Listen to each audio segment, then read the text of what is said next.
Médite-le jour et nuit pour agir fidèlement selon tout ce qui est écrit, car c'est alors que tu auras du succès dans tout ce que tu entreprendras. C'est alors que tu réussiras. Mettez en pratique la parole et ne vous contentez pas de l'écouter en vous trompant vous-même par de faux raisonnements. Amen. Nous restons debout. Et le verset est projeté. Et vous allez répéter le verset ensemble avant de s'asseoir. Le psaume 139. Sonde-moi, ô Dieu.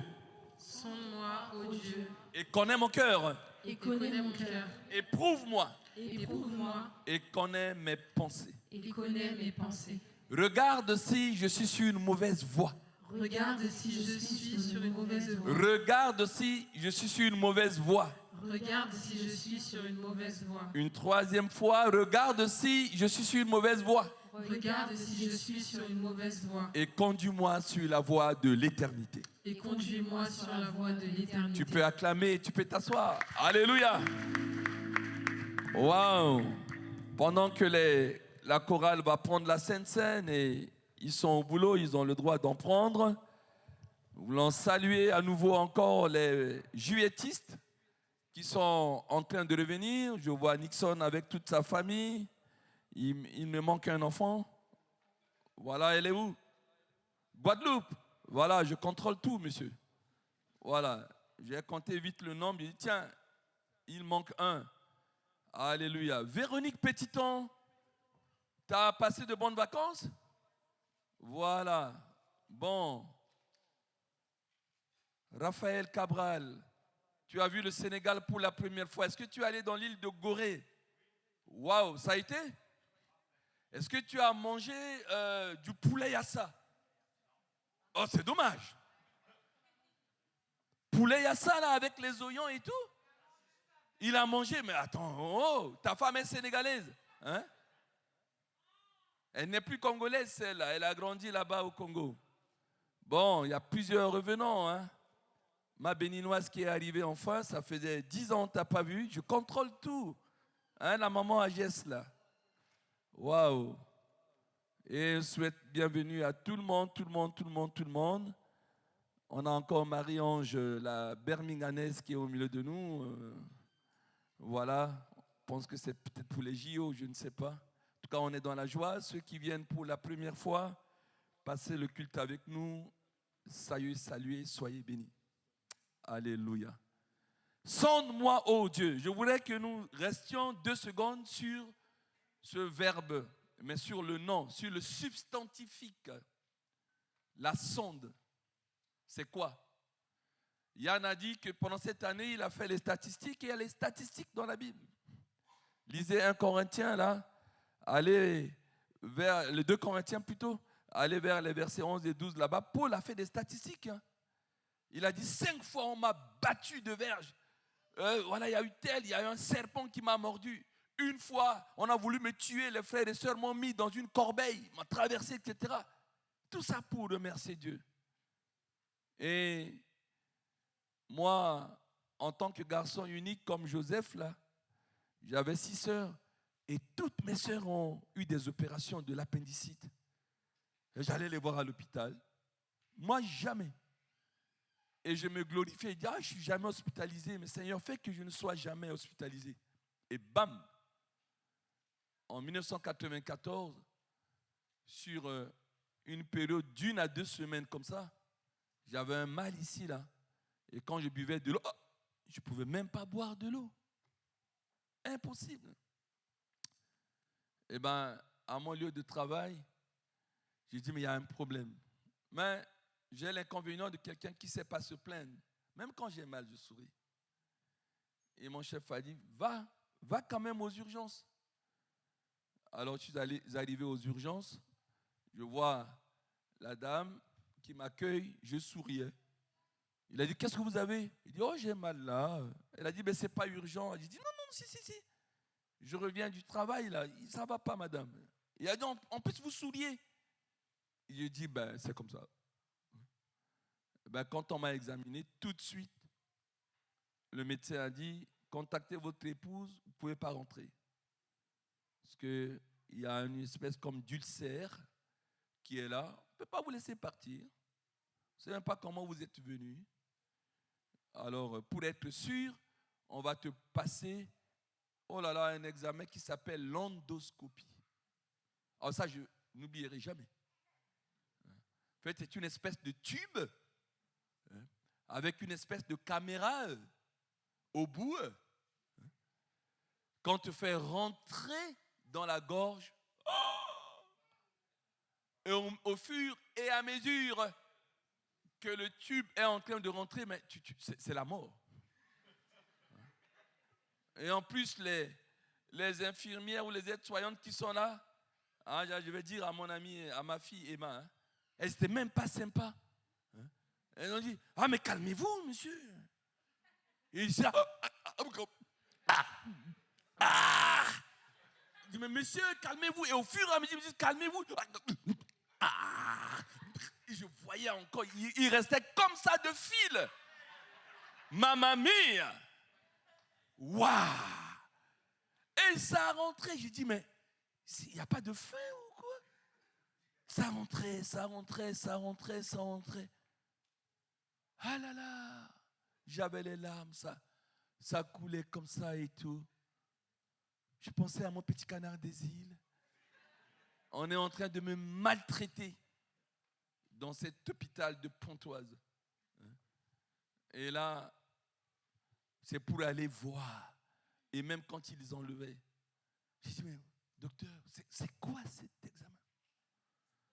On dit non, c'est pour aller voir. Ça doit passer à côté de l'œsophage pour descendre vers l'estomac là-bas pour fouiller, voir. Et c'est ça, ce verset. Ce matin, avant, il y avait une pesée cette année. On s'est pesé vers le mois de juin, je crois, puisqu'on va vers l'année, pour savoir quelle est notre épaisseur spirituelle. Est-ce que nous pesons lourd spirituellement?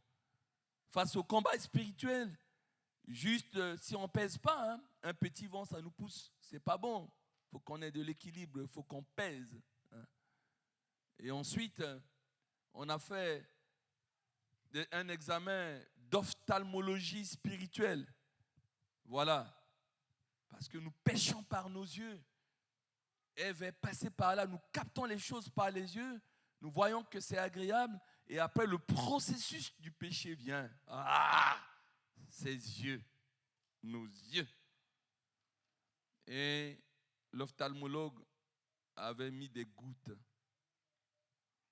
Et aujourd'hui, c'est le gastro-entérologue qui va passer une sonde. Pendant que tu es à ta place, une sonde est passée. C'est spirituellement qu'on en juge. Et ça, c'est le psalmiste qui dit, mais Seigneur, sonde-moi. Regarde si je suis une mauvaise voie. Car les voies de l'homme, toutes les 2 semaines, depuis la réunion des jeunesses, depuis les vendredis, nous y sommes toujours. Peut-être nous allons clôturer aujourd'hui sur les voies. Quelle est ta voie, ta ligne de conduite? Cette voie paraît droite à tes yeux. Tu penses que ton comportement, ce que tu fais, pas de souci, c'est bien. Peut-être que tu y tires aussi un plaisir, fût-il fugace, c'est-à-dire un plaisir qui ne dure pas. Mais même, malgré la fugacité de ces plaisirs, tu t'y accroches quand même, tu t'y cramponnes quand même. Parce que y a un plaisir quelque part. Et faisons comme le psalmiste ce matin. Acceptons. Après, j'ai refait après d'endoscopie, mais là, un homme averti en vaut 2 en anesthésie générale. J'en ai fait 2 comme ça, je n'ai rien senti. C'est bien l'anesthésie générale. Vous savez pourquoi c'est bien? Parce que moi, je vois du spirituel partout. En fait, l'anesthésie générale, je considère que c'est la mort et la résurrection. On te tue, tu meurs, tu es d'ailleurs dans une salle, et puis au moment où tu te réveilles, tu es ailleurs. Mais ces médecins-là, ils font de nous ce qu'ils veulent. Tu ne sais même pas ce qu'on t'a fait. Tu étais mort. Ils font ce qu'ils veulent. Et puis après, tu te réveilles. Là, vous êtes dans la salle de réveil. Mais je n'étais pas là, monsieur, tout à l'heure. Voilà. C'est comme ça. À la dernière anesthésie, j'ai défié le médecin. J'ai dit, monsieur, l'anesthésie n'a pas d'effet sur moi. Et il a rigolé. Il a dit, mais qui êtes-vous? J'ai dit, oh non, aujourd'hui, j'ai décidé que non. Il a dit, mais c'est ce qu'on va voir. Alors, je pensais qu'il allait me piquer. Non, c'était une espèce d'anesthésie par oxygène. Alors, il a pris, il a dit, mettez ça à votre nez là. Respirez ici le temps que je vérifie quelque chose. Après, j'ai respiré, il m'a eu. Je faisais... Et puis, je suis parti. Après, il est revenu à la salle de réveil. Il a dit, ah, monsieur Binois, vous avez dit que ça n'a pas d'effet sur vous, non? On ne défie pas la médecine. Hein? J'ai dit, oui, c'est vrai. Voilà l'anesthésie. Et après, la sonde est passée. Et regarde si je suis une mauvaise voie. Et conduis-moi sur la voie de l'éternité. C'est très important parce que les voies que nous pouvons emprunter sont des voies qui peuvent nous amener vers tout, sauf vers l'éternité. Et il faudrait que toi et moi, quand tu es dans la maison du Seigneur, avant de sortir, tu te dis, est-ce que je connais le boulevard qui m'amène tout droit vers l'éternité? Tous ceux qui ont reçu le Christ, Jésus, comme leur sauveur et Seigneur, qui ont accepté l'œuvre à la croix, sont sur ce chemin. Nous avons déjà emprunté la voie. Chaque jour qui passe, nous allons vers notre éternité. Amen. Et je lance cet appel à toi qui n'as pas encore reçu le Christ. Et toi qui as reçu le Christ maintenant, il faudrait que tu sois sur une voie de Dieu. Le deuxième verset, c'est Proverbe 16, verset 7. En fait, c'est le chapitre du message d'aujourd'hui. Proverbe 16, verset 7. Il est écrit, et c'est Salomon qui parle, quand l'Éternel approuve les voies d'un homme, il dispose favorablement à son égard, même ses ennemis. Je répète, quand l'Éternel approuve les voies d'un homme, il dispose favorablement à son égard, même ses ennemis. Je ne sais pas, du haut de mes 46 ans maintenant de baptême, mais le jour où j'ai lu ce verset, j'ai eu immédiatement une délivrance de mes ennemis. Avant, je redoutais l'adversité, les ennemis, celui-là, il ne m'aime pas, celui-là, c'est ci, il va me faire des coups bas, me tendre des pots de banane, je vais marcher dessus, je vais tomber. Je me méfiais. Mais quand j'ai lu ce verset, j'ai dit non. En fait, je peux même être béni par mes ennemis. Ah oui, que vous ne dites pas amen, c'est profond. Hein? Je vous assure, vos ennemis sont une bénédiction pour vous. Ils peuvent même favoriser des choses. La preuve, c'est que parfois, c'est la personne qui vous a aidé qui, demain, va vous faire plus du mal encore. En fait, vous réalisez après que c'est un ennemi. Mais pourtant, c'est lui qui vous a fait du bien. Mais c'est ce verset. Hein? Dieu veut te montrer que c'est un ennemi, mais j'ai disposé favorablement son cœur à ton égard. Parce que j'approuve ta voie. Ne craignez pas les ennemis. Ils sont vaincus. Je vous ai dit que Moïse est allé pour vaincre Pharaon, mais sur le chemin, Dieu a voulu le tuer. Ce n'est pas Pharaon qui l'a tué, mais c'est sa relation perso avec Dieu. Il n'a pas voulu circoncire son fils pendant les 8 jours en bon juif. Et Séphora est venu à son secours pour qu'il soit en vie. Samson, symbole de la puissance, ce n'est pas les Philippiens qui l'ont tué. C'est la négligence dans sa relation personnelle avec Dieu. Il a pris une voie sexuelle et ça l'a amené à la mort, les yeux crevés, etc. Ce sont nos voies. Mais quand tu veilles sur ta voie et tu as une approbation, une validation par Dieu de la voie, de ta ligne de conduite, alors tu ne crains rien. Si c'est des amis, ils vont t'aider. Et même si tu es en face d'un ennemi, Dieu dispose favorablement son cœur. Waouh, j'aime trop ce verset. C'est beau, hein? Je suis arrivé en France en 86, hein? 38 ans ou 39 ans maintenant. Je n'ai jamais utilisé le mot racisme. Jamais dans ma bouche.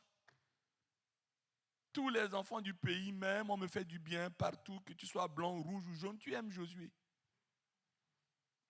Vous ne dites pas amen, mais c'est vrai. Pensez pas, il y a des gens qui ne m'aiment pas de ceci ou ça. Moi, tout le monde m'aime. Parce que c'est vers Dieu. Si tu consultes Dieu et il approuve ta voix, alors celui qui est sur ton chemin, raciste ou pas, ennemi ou pas, il va être un facteur qui va favoriser ta vie. Et tu vas rentrer dans le plan que Dieu a tracé pour toi. C'est comme cela. C'est la vie qui est ainsi faite. Alors on veille sur ta voix, mais ne veille pas sur tes ennemis. C'est mon ennemi, c'est mon ennemi, c'est mon ennemi. C'est mon... Oh, faute de connaissance, on périt. C'est sur ta voix par rapport à laquelle tu dois veiller. Alors, je vais vous donner un exemple. Les enfants d'Israël, vrai ou faux? Vrai. Ils ont pleuré parce que les Égyptiens ont oublié Joseph qui leur a rendu service. Et les nouveaux pharaons ne connaissaient pas Joseph. Ils ont constaté que les Juifs qui étaient en Égypte étaient très riches. Très riches. Mais c'était les frères de Joseph, la famille de Joseph. Et ils ont commencé non seulement à les jalouser, mais ils ont commencé à les maltraiter, à leur subir des durs labeurs. Ces Juifs-là, ils vont voir. Et qu'est-ce qu'ils ont fait? Ils ont commencé à pleurer. Ils ont commencé à crier, « Éternel, sauve-nous, Éternel! Éternel, sauve-nous! Nous souffrons beaucoup, beaucoup en Égypte. Les Égyptiens ont oublié. Ils ont oublié les pharaons, oublié Joseph, notre grand-père. Il est venu rendre service ici, etc. » C'est comme ça, hein? Regardez comment, aujourd'hui, les Africains, là, ils n'aiment plus la France, les Africains. Ils disent, oui, on ne nous aime pas, alors que ce sont nos grands-parents avant qui sont venus dériver les Français à la Deuxième Guerre mondiale. Maintenant, à l'époque, en 1945, là, un Africain, il rentre dans le bus, mais un Français blanc se lève, hein? On lui laisse. C'était des sauveurs. Mais bien sûr que oui. Bien sûr que oui. Le papa Peter Schmidt, paix à son âme, la première fois, il m'a dit, tu es Congolais? J'ai dit, ben non, je suis centrafricain. Il a dit, parce que c'est un Congolais qui m'a sauvé. J'étais en Alsace et Deuxième Guerre mondiale, on m'avait pris déjà comme ça. On nous a mis là pour nous embarquer dans un camp. Et puis il y avait un grand noir, Josué. C'était un soldat congolais. On était 2 ou 3, il a dit, partez. Il nous a sauvés. Et c'est comme ça. Mais les Égyptiens, ils ont oublié Joseph. Et ils ont commencé à maltraiter les Juifs. Ils ont pleuré, pleuré, pleuré. À un moment donné, l'Éternel dit, un jour il décide, il a dit à Moïse, j'ai entendu le cri de mon peuple. J'ai vu leurs larmes. Je vais t'envoyer pour les délivrer de leurs adversaires. Il a fait des démonstrations, des plaies, etc. et tout. Vous savez, les Égyptiens qui étaient les ennemis du peuple d'Israël, Exode 12, 35 à 36, au moment où ils doivent sortir, Exode 12, 35 à 36, au moment où ils veulent sortir d'Égypte, mais Dieu a disposé favorablement, mais c'est un verset bizarre, paradoxal. Vous maltraitez les Juifs, ils vont maintenant quitter, Dieu a disposé favorablement leur cœur. D'ailleurs, avant de lire ce verset, on retourne à Exode 11, verset 2. Moïse leur a dit, l'Éternel dit à Moïse, quand vous allez sortir, vous allez voir, comme ils sont vos ennemis, chacun ira vers son voisin. 11.2. 11.2. Parle au peuple pour que chacun demande à son voisin et chacune à sa voisine des vases d'argent, des vases d'or, etc. Mais c'est un verset bizarre. Il dit, il vous maltraite, il vous persécute. Mais quand vous allez sortir là, Moi, je vais voir mes voisins et dire, tout l'or que vous avez dans vos coffres, etc., donnez-le-moi. Mais c'est... Oh! Et puis ils vont te donner. Mais c'est bizarre ce verset. Et ça va s'accomplir dans Exode chapitre 12, versets 35 à 36.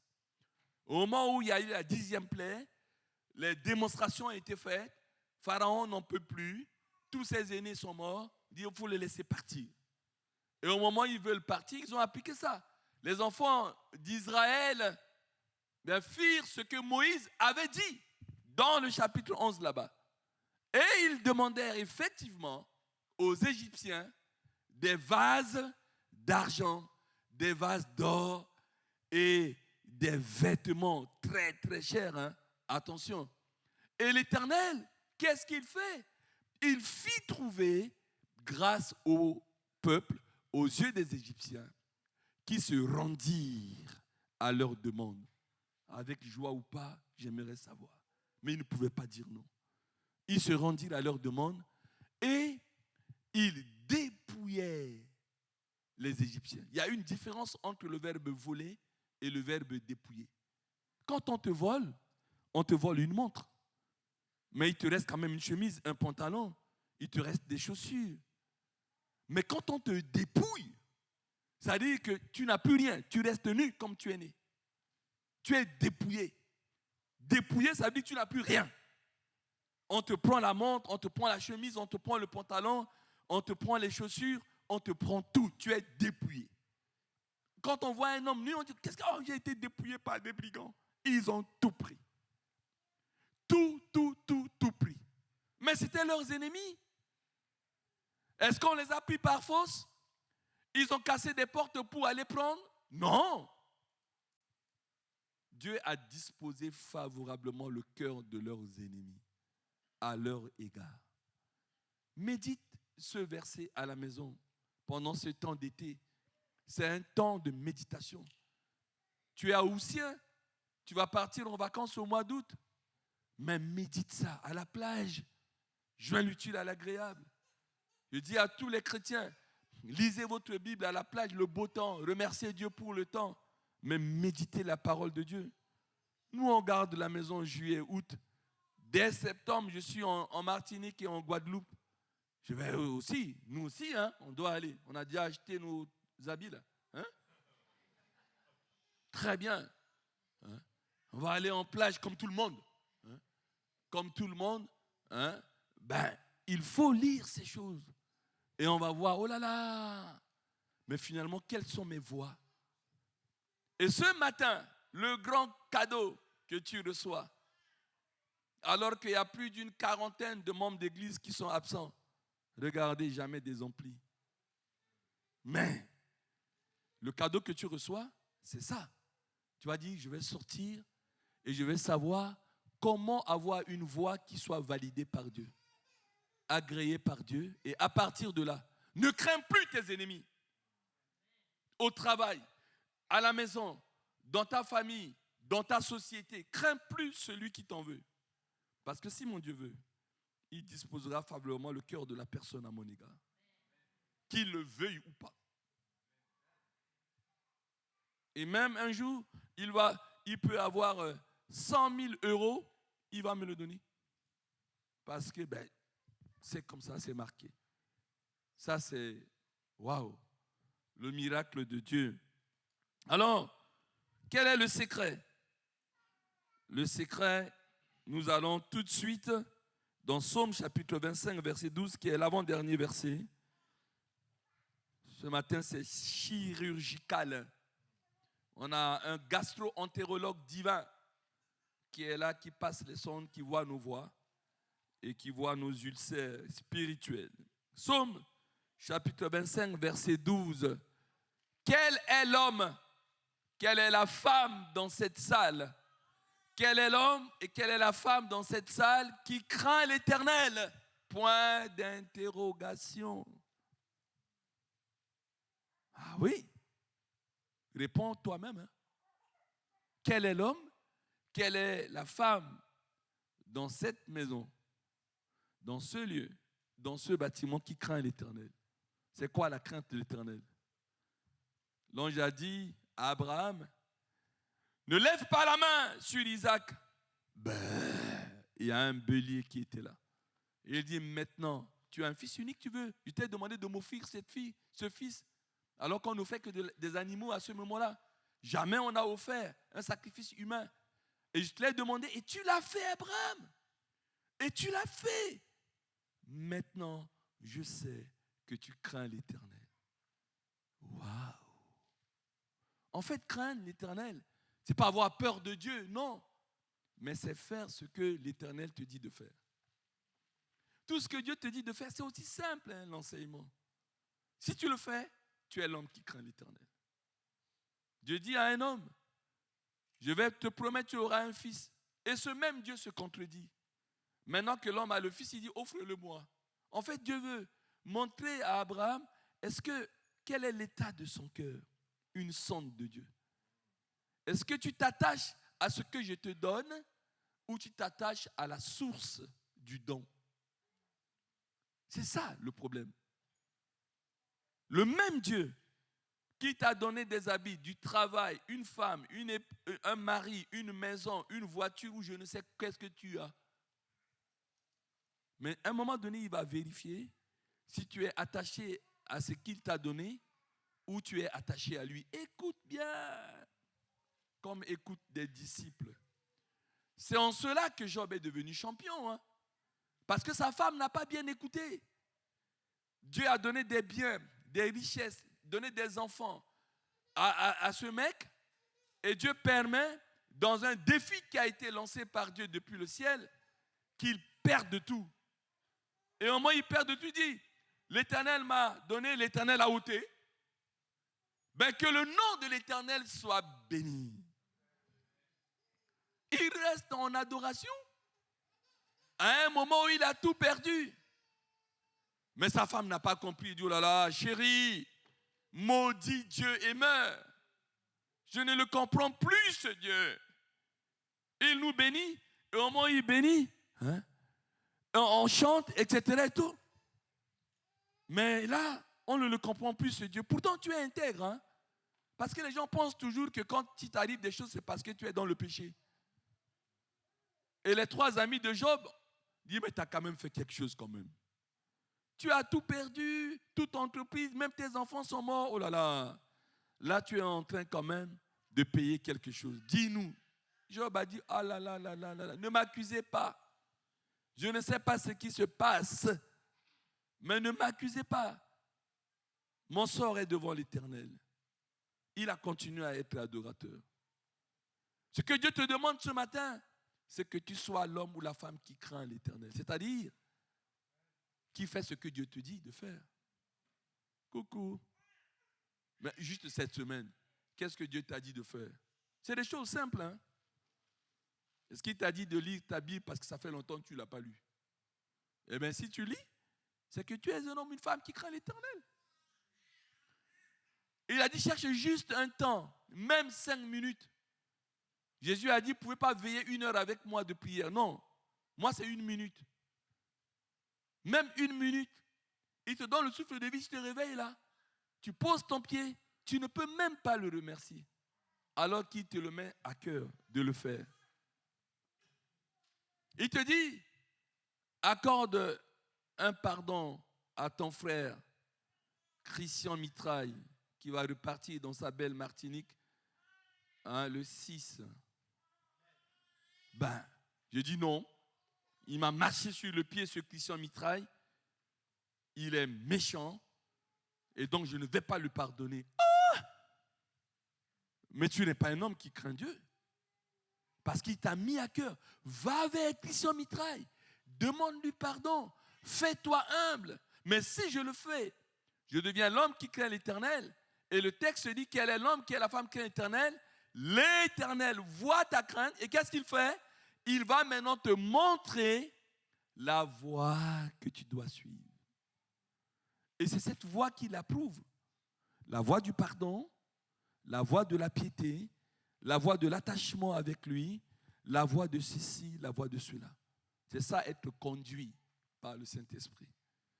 Et celui qui n'est pas conduit parce qu'il n'est pas enfant de Dieu. Parce que la voie que tu prends là, ce n'est pas de Dieu. Comprenons cela. Et définitivement, quand tu as la crainte de Dieu, l'Éternel te montre la voie qu'il doit suivre. Il nous demande une seule chose ce matin. Et nous trouvons la seule chose que Dieu nous demande dans Proverbes, chapitre 23, verset 26. Proverbes 23, 26. Vous avez compris que votre pasteur, depuis une semaine, il est dans Proverbes. Hein? Avant, il était dans Psaume, maintenant, je suis dans Proverbes. Semaine prochaine, je serai dans un autre livre. Et c'est ce que nous faisons tous. On lit tel chapitre, on lit tel livre, on tire les leçons, on s'édifie, on partage aux autres. Hein? Voilà, je n'ai que Proverbes dans ma tête depuis cette semaine. Ça va me passer. Hein? À partir de demain, ça va changer. Je vais aller dans Habakkuk. Je vais lire Habakkuk. Et le prophète Habakkuk, il va me parler là-bas. Hein? Mon fils, ma fille. C'est Dieu qui dit. Avant, t'es quel homme, quelle femme. Là, ça devient affectueux. J'aime bien comment Dieu parle. Il dit, mon fils, ma fille, donne-moi ton cœur. Donne-moi ton cœur. Donne-moi ton cœur. Ce n'est pas ce que nous demandons les jeunes là. Ce n'est pas ce que vous demandez aux filles et les filles, ce n'est pas ce que vous demandez aux garçons. Hein? Oui, mais toi, tu réfléchis que par ta tête, tu ne réfléchis jamais par ton cœur. Tu ne m'as jamais donné ton cœur. Hein? Jamais. Mais ce que tu demandes à l'un et l'autre là, Dieu te demande ça ce matin. Donne-moi ton cœur et que tes yeux se plaisent dans mes voies. Pas dans tes voies, mais dans mes voies. Et si j'approuve ces voies, je vais disposer même favorablement le cœur de tes ennemis à ton égard. On ne choisit pas les ennemis. Hein. Ils viennent comme ça, on ne sait même pas pourquoi. Dès que tu as un ennemi, tu dis, mais je ne lui ai rien fait celui-là. Pourquoi il est mon ennemi? Mais parce qu'on est encore sur la terre. Et quand on sera à côté de notre Dieu, il n'y a plus ses ennemis, c'est nous qui allons régner avec Dieu. Donne-moi ton cœur et que tes yeux se plaisent dans mes voies. Vous savez, que tu le veuilles pas, un jour, ton cœur sera déposé. Hein. On va t'anesthésier parce qu'il y a une maladie, un ulcère. Comme en 1994, 9 jours, ma première hospitalisation, je pleurais. Je me croyais en prison. Après, quand ma femme, nos triplés, en 1994, on avait déjà les 3 petits-enfants. Ils venaient me voir et puis les médecins, les infirmières, c'est l'heure. Hein. Il est peut-être 21h, 22h, il faut sortir. Et quand ils partaient, je les voyais partir. Je suis abandonné. Je m'ennuyais. Moi qui aimais lire, je n'arrivais même pas à lire. Qu'est-ce que je fais dans cet hôpital? 9 jours de prison. Waouh! L'hospitalisation, c'est quelque chose. Hein. Je suis hospitalisé, je suis là comme ça. Voilà. Même les repas qu'on me donnait, je trouvais dégoûtants. Et tout. La bonne cuisine de mon épouse, là, je ne pouvais même pas en profiter, etc. Donne ton cœur et que tes voix et tes yeux se plaisent dans ces voix ce matin. Alléluia. Avant de prier, Proverbe 14, 12, Dieu te parle. Et si tu veux connaître tes voies, tu vas dans Galates là-bas, tu vois les œuvres de la chair, tu connaîtras toutes les voies de l'homme. Hein. Voilà. Ceci, cela, Galates, vous allez lire tous les œuvres de la chair. C'est les voies de l'homme, ça. Les dissensions, les querelles, les calomnies, les ceci, les jalousies, nanana, nanana. Mais les voies de Dieu, ce n'est pas ça. Les voies de Dieu, c'est les fruits de l'esprit. La voie de l'amour, de la paix, de la patience, de la fidélité, de la maîtrise de soi. C'est ça, là, les voies de Dieu. Hein? C'est ça, les voies de Dieu. Proverbe 14, 12. On va encore le répéter ce matin et ça va nous passer. Hein? Mais pendant 2 semaines, on est là-dessus. Telle voie paraît droite à un homme, mais son issue, c'est la voie de la mort. On te dit, laisse cette vie de patachon. Tu n'en veux pas. Tu le fais. Juste un petit microbe. Tu es dans l'hôpital là, même ces nombreux amis là qui gravitaient autour de toi, tu ne les verras même pas. Tu vas perdre 30, 40, 50 kilos. 50, tu es là comme ça. Maigre comme une guêpe. Peut-être ta maman, si elle est en vie, viendra te voir. Peut-être ton papa, s'il est en vie, viendra te voir. Un frère, une soeur, un ami qui est devenu comme un frère, peut-être. Mais il n'y a plus. Voyez cette vie d'amitié là. On est là comme ça avec les amis.